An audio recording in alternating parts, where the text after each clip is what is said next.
Hello friends, आज की हमारी नई कहानी है 7 फेरे लेने के बाद मैं लौटकर मायके नहीं जाऊंगी। पता नहीं वह सपना था या भ्रम। अनायास विभा ने तुरंत मोबाइल पर रिकॉर्डिंग का बटन ऑन कर दिया था, क्योंकि सुने हुए शब्दों पर विश्वास करना कठिन हो रहा था। विभा अपने भाई की शादी में आई हुई थी। 2 दिन का लंबा सफ़र तय करने के कारण उसकी तबीयत खराब हो गई थी। जयमाला के बाद वह आराम करने के लिए घर चली गई थी, क्योंकि होने वाली भाभी का घर बहुत बड़ा था। खास मेहमानों के रुकने के लिए व्यवस्था घर पे ही की गई थी। जिस कमरे में विभा आराम कर रही थी, उसी से लगे हुए कमरे से बातचीत करने की आवाज़ें स्पष्ट रूप से सुनाई दे रही थी। कहाँ शादी कर दी छोटे तुमने हमारी पढ़ी लिखी बेटी की। छोटे से कस्बे में जाकर कैसे रहेगी। आप किसी भी प्रकार की चिंता मत कीजिए भैया। पहली विदाई तो दीवानसी की ससुराल भेज देंगे और फिर लड़के को घर जवाई बनाने के लिए जोर डालेंगे। आप निश्चिंत रहिए भैया, दूसरी विदाई की नौबत ही नहीं आएगी। क्या इस बात के लिए दीवानसी तैयार हो जाएगी तुम्हारा साथ देने में? हाँ भैया, आप तो जानते हो कि देवांशी मुझ पर जान छिड़कती है। पिता और पति के चुनाव में वह अपने पिता का ही साथ देगी, मुझे पूरा विश्वास है। लड़के की मनसा पता तुमने की? अरे भैया, पैसा फेंकेंगे तो लड़का अपने आप खिंचा चला आएगा। आजकल तो सब कुछ बिकता है। हा हा हा हा, ठहाकों की आवाज़ से पूरा कमरा गूंज रहा था।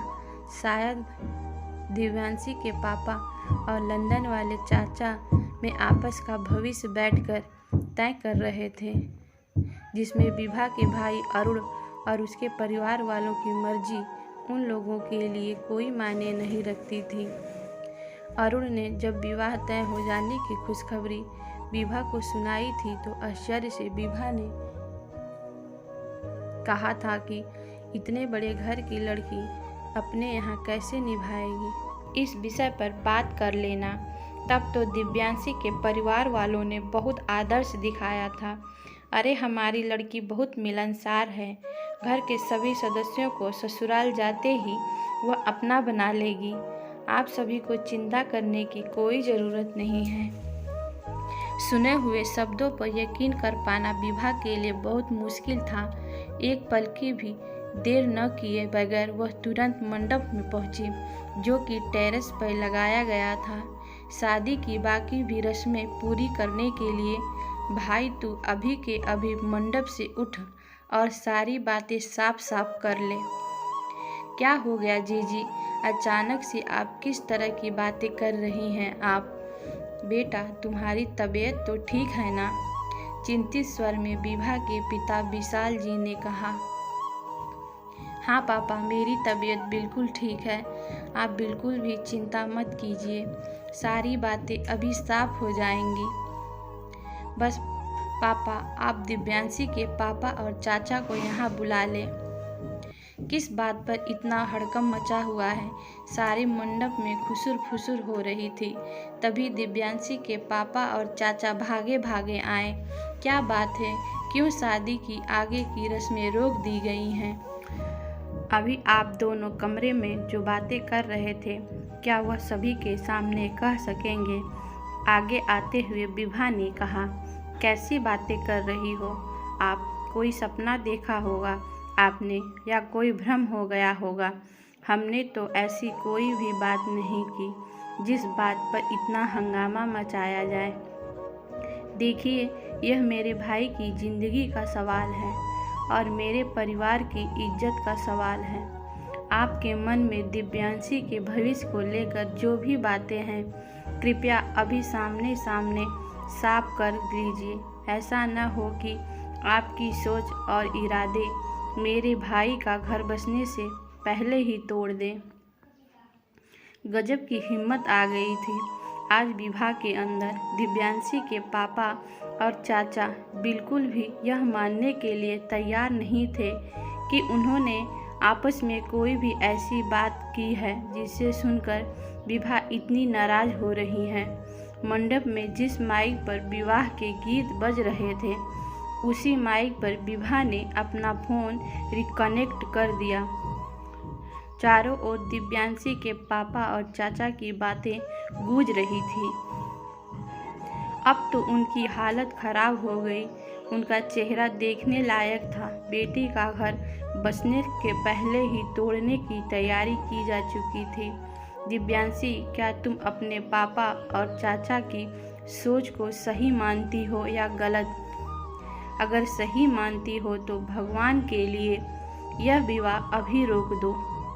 अभी कुछ नहीं बिगड़ा है। और अगर गलत मानती हो तो मेरे भाई के साथ 7 फेरे लेने के लिए तैयार हो जाओ। तुम्हारी जानकारी के लिए बता दूं कि मेरा भाई बिकाऊ नहीं है जिसे तुम्हारे पापा और चाचा अपने फेंके हुए रुपए से खरीद लेंगे। हाथ जोड़ते हुए विभा ने दिव्यांशी से कहा। अपने पापा की इस मंशा से तो शायद दिव्यांशी भी अनजान थी। फिर वह गलत बात को कैसे मानती, क्योंकि सगाई के बाद से वह विवाह के मंडप तक आते आते अरुण के लिए मन से तो समर्पित हो चुकी थी।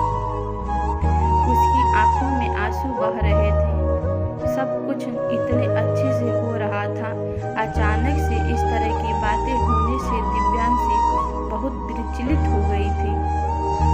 सही कहा पापा, आपने दूसरी विदाई की नौबत नहीं आएगी, क्योंकि अगर आप अपनी बेटी के लिए ऐसा सोचते हैं तो 7 फेरे लेने के बाद लौटकर मायके नहीं आऊँगी। जिंदगी मेरी ऐसी भी परीक्षा लेगी, यह तो मैंने कभी सपने भी नहीं सोचा था। जहाँ मुझे अपने पति और पिता के बीच किसी एक का चुनाव करना पड़ेगा। इतना कहकर दिव्यांशी अरुण के साथ 7 फेरे लेने के लिए तैयार हो गई थी। मंडप में वर पक्ष में खुशी की लहर दौड़ गई थी। आज विभा अरुण और दिव्यांशी के सुखित भविष्य की नींव का पत्थर बन गई थी। अक्सर विवाह में कुछ बातें छिपाकर संबंध तय किए जाते हैं, जिससे दोनों परिवारों की इज्जत दांव पर लग जाती है।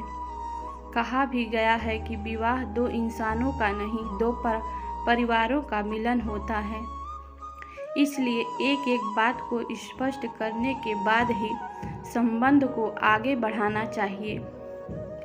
अपने पापा और चाचा के मर्जी के खिलाफ दिव्यांशी के द्वारा लिया गया फैसला कितना सही था या कितना गलत, कृपया अपने विचारों द्वारा अवश्य अवगत कराएं हमें।